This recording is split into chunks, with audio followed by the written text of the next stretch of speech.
Ibu dosen dan teman-teman dari kelas C7 Manajemen. Kami dari kelompok 1 akan menjawab beberapa pertanyaan yang telah diberikan oleh Ibu dosen terkait dengan materi chapter 1 yaitu Globalization Imperative. Anggota kelompok kami terdiri dari 8 orang yang masing-masing akan menjawab soal yang telah diberikan. Baik, kami mulai dari soal nomor 1. Dipersilahkan. Selamat siang, perkenalkan saya Iko Manggunto Kresta Putra, NPM 17321213885. Di sini saya akan menjawab soal yang pertama. Soalnya adalah mengapa bisnis internasional dikatakan jauh lebih kompleks pada saat ini dibandingkan dengan 20 tahun yang lalu. Jawabannya yaitu, menurut Daniel, Rothbard, dan Sullivan pada tahun 2004, bisnis internasional itu diartikan sebagai semua transaksi komersial baik oleh swasta maupun pemerintah di antara dua negara atau lebih. Bisnis internasional dikatakan jauh lebih kompleks pada saat ini dibandingkan 20 tahun yang lalu tidak terlepas dari beberapa faktor. Yang pertama yaitu kebijakan pemerintah. Kebijakan pemerintah atau aturan hukum sangat berperan penting dalam jalannya bisnis internasional. Bahkan hampir seluruh negara pada saat ini sudah memiliki kebijakan yang jelas, ketat, dan bahkan terdapat sanksi yang tegas agar aturan yang sudah dibuat dapat dijalankan dengan baik oleh masyarakat. Adapun kebijakan yang sudah dibuat oleh pemerintah Indonesia dalam hal menunjang impor dan ekspor antara lain, yang pertama itu mempercepat proses investasi, yang kedua menjalin hubungan kerjasama melalui perjanjian regional dan bilateral. Faktor yang kedua ada meningkatnya permintaan. Kebutuhan pada saat ini semakin meningkat dibandingkan dengan 20 tahun yang lalu. Hal tersebut mengakibatkan terjadinya peningkatan permintaan masyarakat terhadap produk tertentu. Keberagaman kebutuhan tersebut belum tentu dapat dipenuhi oleh negara itu sendiri. Oleh karena itu, negara membeli produk-produk pada negara lain. Hal ini juga terjadi karena sumber daya yang berbeda-beda, sehingga dengan adanya bisnis internasional ini dapat membantu kehidupan masyarakat.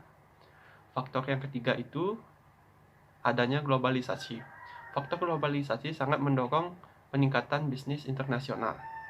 Dalam era globalisasi akan muncul istilah pasar bebas yang mengizinkan negara bahkan masyarakatnya saling bertransaksi satu dengan yang lainnya.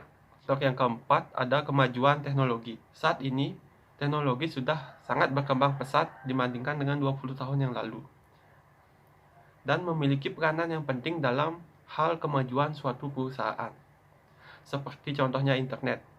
Internet yang saat ini sudah dikenal oleh seluruh kalangan masyarakat yang dapat mempermudah dalam bidang transportasi, komunikasi, dan bahkan perdagangan. Internet dapat membantu dalam hal menciptakan peluang bisnis internasional, komunikasi bisnis, dan sistem promosi sehingga dapat dijangkau oleh kalangan luas. Sekian jawaban dari saya. Apabila ada salah-salah kata, mohon dimaafkan. Terima kasih. Selanjutnya akan dilanjutkan oleh teman saya. Kenalkan, nama saya Nisa Febiani Suryanto, saya NPM 17321212369. Di sini saya akan menjawab pertanyaan nomor 2, yaitu apakah perdagangan internasional secara akurat mencerminkan kompetisi global? Menurut para ahli, yaitu Huala Adolf, pengertian perdagangan internasional adalah proses globalisasi ekonomi yang terjadi dengan sistem tukar-menukar barang atau jasa melalui uang internasional yang didasari atas kehendak dari setiap individu yang berkaitan secara sukarela tanpa ada unsur keterpaksaan. Atau perdagangan internasional juga merupakan perdagangan antara penduduk suatu negara dengan negara lain atas dasar kesepakatan bersama. Perdagangan ini merupakan bentuk kerjasama ekonomi yang bermanfaat sebagai sumber devisa negara dan mampu menjaga stabilitas pasar. Dan kompetisi global merupakan suatu aktivitas atau kompetisi yang saling mengatasi dan berjuang antar individu atau antara beberapa kelompok untuk memperebutkan objek yang sama, di mana individu dalam kompetisi ini adalah mendunia yang mana sejalan dengan pesatnya teknologi informasi menjadikan jarak dalam dunia tanpa batas. Perdagangan internasional secara akurat mencerminkan kompetisi global. Karena dengan masing-masing kondisi negara yang berbeda, maka sumber daya yang dimiliki negara-negara tersebut pun beragam. Contohnya, jika suatu negara tidak mampu memproduksi barang tertentu karena tidak memiliki sumber dayanya, maka mau tidak mau ia harus melakukan perdagangan dengan negara lain. Negara-negara lain inilah yang memiliki sumber daya yang dibutuhkan negara tersebut akan bersaing memperdagangkan sumber daya yang dimiliki oleh negaranya. Sekian dan terima kasih. Perkenalkan, nama saya Imade Diki Satyanugraha, NPM 17321212353. Saya akan menjawab pertanyaan nomor 3. Mengapa pola konsumsi serupa di seluruh negara industrialis meskipun ada perbedaan budaya? Kembali ditinjau dari kata serupa. Apa yang dimaksud dengan serupa artinya jika dilihat sepintas terlihat tidak ada perbedaan. Namun jika ditilik lebih jauh, maka akan terlihat perbedaan yang mencolok di antara keduanya.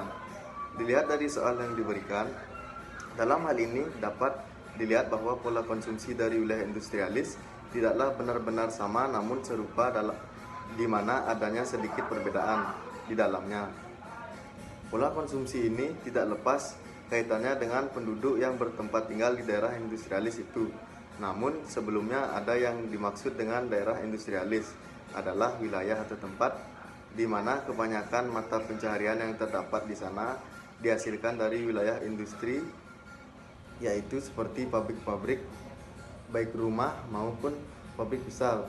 Dalam hal ini di wilayah industri memegang peran penting dalam perekonomian karena membawa banyak manfaat terhadap ekonomi seperti pemasok bahan dan juga penggerak roda perekonomian di daerah tersebut. Selanjutnya akan dijelaskan lebih lanjut oleh teman saya. Baiklah, saya Niputurila Aristariana, NPM 17321212383 akan menambahkan jawaban dari rekan saya pada soal nomor 3, yaitu mengapa pola konsumsi di daerah industrialis serupa walaupun ada perbedaan budaya. Seperti yang sudah dijelaskan oleh rekan saya, pengertian dari serupa di mana adanya kesamaan namun tidak bisa dilihat secara signifikan atau tidak dapat dilihat secara kasat mata. Sehingga ada beberapa faktor yang membuat pola konsumsi di daerah industrialis serupa namun tidak sama. Yang pertama yaitu faktor pendapatan. Mengapa pendapatan dikatakan merupakan suatu faktor yang dapat membuat pola konsumsi berbeda? Karena di setiap daerah industri tentunya barangnya yang akan dihasilkan oleh industri itu dan konsumen yang dituju dari perusahaan industri tersebut berbeda, sehingga nilai barang yang dijual ke konsumen akan berbeda hasilnya. Oleh karena itu, adanya perbedaan nilai setiap barang yang dihasilkan dari industri menyebabkan pendapatan di daerah tersebut atau daerah industri tersebut akan berbeda di setiap wilayahnya. Perbedaan pendapatan akan membuat suatu pola konsumsi yang berbeda di daerah masing-masing tersebut. Yang kedua yaitu harga barang dan jasa. Seperti yang dijelaskan sebelumnya, apabila harga barang ataupun jasa dari suatu daerah tersebut berbeda, maka akan menimbulkan pola konsumsi yang berbeda di masyarakat. Bisa jadi apabila harga barang dan jasanya mahal, sehingga itu menyebabkan pola konsumsi masyarakat berbeda, apalagi dibarengi dengan pendapatan masyarakatnya yang kurang dengan harga barang dan jasanya yang tinggi. Lalu yang ketiga, adanya jumlah penduduk. Besar atau banyaknya jumlah penduduk akan berpengaruh kepada pengeluaran dari jumlah penduduk tersebut. Semakin banyak jumlah penduduk, maka pola konsumsinya akan semakin besar. Hal itu disebabkan karena pengeluaran dari setiap penduduknya akan lebih besar kelipatannya dibandingkan jumlah penduduknya yang sedikit. Sehingga penduduk yang lebih banyak akan menghasilkan pola konsumsi yang lebih tinggi ataupun pola konsumsi yang rendah dihasilkan dari jumlah penduduk yang lebih sedikit. Yang keempat yaitu selera. Orang-orang yang memiliki selera berbeda di setiap daerah akan memiliki pola konsumsi yang berbeda. Contohnya, apabila seseorang menyukai barang-barang branded atau mewah, maka pola konsumsinya akan lebih tinggi dibandingkan orang yang menyukai barang-barang yang sederhana dan tidak mengeluarkan banyak dalam membelinya. Sehingga dari keempat faktor yang telah saya jabarkan sebelumnya, perbedaan budaya tidak terlalu berpengaruh signifikan dikarenakan kembali lagi ke faktor utama yaitu faktor pendapatan, harga barang dan jasa, jumlah penduduk, dan juga selera yang sangat berpengaruh terhadap pola konsumsi baik itu di wilayah industrialis ataupun di wilayah lainnya. Sekian dan terima kasih. Perkenalkan, saya Desa Putuyaka Purnia Dewi, NPM 17321213365. Di sini saya akan menjawab soal nomor 4, yaitu bagaimana pemasaran global berbeda dari pemasaran internasional. Jadi jawabannya, berdasarkan sumber dari John Wiley dan Sons tahun 2009, tahap-tahap pemasar sehingga dapat menerapkan pemasaran global ada 5, yaitu yang pertama, domestic marketing atau pemasaran domestik, yang kedua, export marketing atau pemasaran ekspor, yang ketiga, international marketing atau pemasaran internasional, yang keempat, multinational marketing atau pemasaran multinasional, dan yang kelima yaitu global marketing atau pemasaran global. Pada umumnya, istilah global dan internasional sering dipertukarkan oleh masyarakat sehingga arti dari kedua istilah tersebut dianggap sama.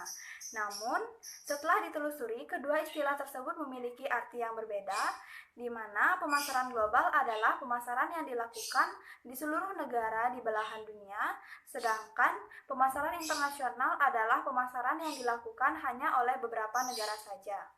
Selanjutnya, perbedaan pemasaran global dan pemasaran internasional lebih jelasnya yaitu yang pertama, pemasaran global atau global marketing, yaitu pemasaran global menggunakan pendekatan global yang mencakup internasional, multinasional, dan geocentric orientation. Arti dari pendekatan ini yaitu perusahaan mencari kesamaan preferensi konsumen di seluruh dunia sehingga dapat melakukan standarisasi terhadap produknya. Namun, tidak semua produk dapat distandarisasi. Contohnya, barang elektronik seperti handphone bisa dimodifikasi ataupun tidak. Sedangkan makanan di McDonald's masing-masing distandarisasi dengan menyisipkan rasa sambal atau taste yang berbeda dan menambahkan menu yang dominan dikenal oleh masyarakat sekitar di negara tersebut. Yang kedua yaitu pemasaran internasional atau international marketing. Pemasaran internasional ini menggunakan pendekatan polycentric orientation, yaitu perusahaan menyadari adanya perbedaan budaya dan perbedaan yang lainnya di antara konsumen di dalam dan di luar negeri. Oleh karena itu, perusahaan melakukan modifikasi terhadap produknya serta hal lainnya agar sesuai dengan kebutuhan konsumen di negara yang dituju. Kelebihan dari pemasaran internasional ini yaitu mampu menghadirkan produk yang dapat memenuhi kebutuhan konsumen di masing-masing pasar atau negara. Sedangkan kelemahan dari pemasaran internasional ini yaitu dari segi biaya. Biaya yang digunakan relatif tinggi untuk memodifikasi produk yang berbeda-beda di masing-masing pasar atau negara. Perusahaan di Indonesia yang menerapkan pemasaran internasional adalah salah satunya PT Indofood. Perusahaan ini memasarkan produknya yaitu mie instan ke beberapa negara seperti negara Belanda, Amerika Serikat, Australia, dan Malaysia. Sekian jawaban dari saya. Mohon maaf jika ada salah kata. Terima kasih. Kami lanjutkan ke soal berikutnya. Perkenalkan, nama saya Ika Damagisana, NPM 378. Sekian akan menjawab soal nomor 5. Menurut Anda, apakah perusahaan harus memasarkan produk yang sama dengan cara sama di seluruh dunia atau tidak? Berikan alasannya. Menurut saya, di dalam perdagangan internasional, pastinya terdapat beberapa jenis produk barang yang akan diperjualbelikan. Untuk itu, cara setiap perusahaan dalam memasarkan produknya memiliki cara yang berbeda-beda, tergantung dengan jenis barang yang dijual, lokasi perusahaan tersebut, serta budget dana perusahaan yang akan digunakan untuk pengiriman barang. Cara perusahaan dalam memasarkan produknya bisa melalui 3 cara, yaitu 1. Ekspor dan impor yang tercatat dalam transaksi tersebut. Yang kedua, investasi di negara lain dalam bentuk fasilitas manufaktur, dan perusahaan dapat membangun pabrik di negara lain yang mereka miliki sendiri untuk memproduksi produk mereka dan dipasarkan di negara tersebut. Nomor 3, perusahaan dapat mengsubkontrakkan manufakturnya kepada perusahaan lain di negara lain yang lebih dikenal dengan perjanjian joint venture. Saya Iputu Darmawarsa, NPM 346, akan menambahkan jawaban dari soal nomor 5. Menurut saya, perusahaan berdagang satu sama lain dengan tujuan mencapai skala ekonomis dalam produksi. Maksudnya, jika setiap perusahaan menghasilkan sejumlah barang tertentu, maka mereka dapat menghasilkan barang-barang tersebut dengan skala yang lebih besar. Adapun alasan mengapa di dalam skala global ataupun internasional, kenapa setiap perusahaan melakukan teknik pemasaran yang berbeda? Karena barang yang mereka jual pun kemungkinan tidak sama. Konsumen yang dituju berbeda, serta adanya aturan lain di luar perusahaan mereka yang mengharuskan pemasaran produk melalui banyak hal dan berbeda. Perkenalkan, nama saya Gusti Ayukadi Megahartani, NPM 17321212131. Di sini saya akan menjawab pertanyaan yaitu terkait bagaimana internet mempengaruhi pemasaran secara global. Namun, sebelum saya menjawab pertanyaan, alangkah baiknya saya menjelaskan sedikit mengenai apa itu internet. Jadi, internet yang dihubungkan dengan pemasaran yaitu merupakan sistem jaringan komputer yang saling terhubung secara global ataupun mendunia dengan menggunakan standar sistem Transmission Control Protocol atau TCP, sehingga pengguna layanan, bisnis, ataupun perdagangan, baik itu dari pihak konsumen maupun pemilik bisnis, dapat terhubung secara cepat dan akan dapat menerima ataupun memberi informasi terkait pemasaran secara lebih luas.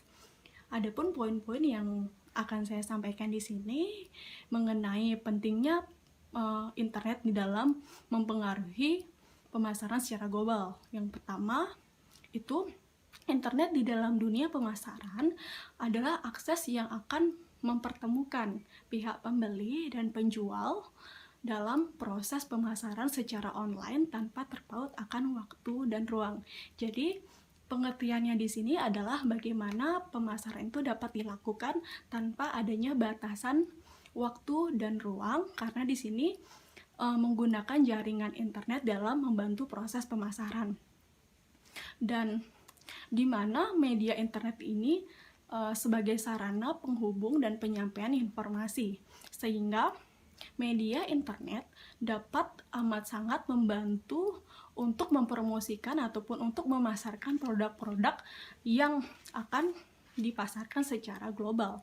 Dan poin yang kedua, itu para konsumen di negara-negara berkembang khususnya dapat mengetahui brand-brand yang ada di pasaran global dengan hanya akses internet melalui media internet ini. Dan dengan informasi produk yang tersedia dan juga tumbuhnya rasa keinginan dari pihak konsumen untuk membeli brand-brand global, maka timbullah tingkat permintaan ataupun demand terhadap produk yang dipasarkan. Dengan adanya hal itu, maka pemilik bisnis atau pemain multinasional akan secara langsung terdorong untuk memasarkan produknya ke negara-negara lain untuk dapat memenuhi kebutuhan produk yang diinginkan oleh pihak konsumen. Dan poin yang ketiga, yaitu dengan familiarnya brand-brand global yang telah diketahui secara luas oleh konsumen melalui media internet dan dipermudah dengan layanan pembelian produk secara online pada saat ini, misalnya yang ada pada saat ini, di mana tersedianya aplikasi yang dijadikan wadah pemasaran, atau dalam kata lain adalah e-commerce, contohnya seperti Tokopedia, Shopee maupun Lazada, itu akan dapat mempermudah dalam melakukan transaksi penjualan ataupun pemasaran pada jaringan global.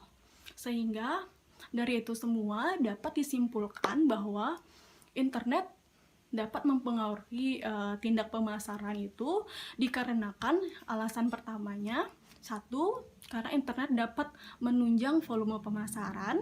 Yang kedua, dapat mempermudah servis ataupun layanan melalui website bisnis. Dan yang ketiga, memperluas pangsa pasar. Dan yang terakhir, terjalinnya hubungan komunikasi dan kerjasama antara pemilik bisnis dan pihak konsumen dengan cakupan yang luas. Demikian jawaban yang bisa saya sampaikan. Terima kasih.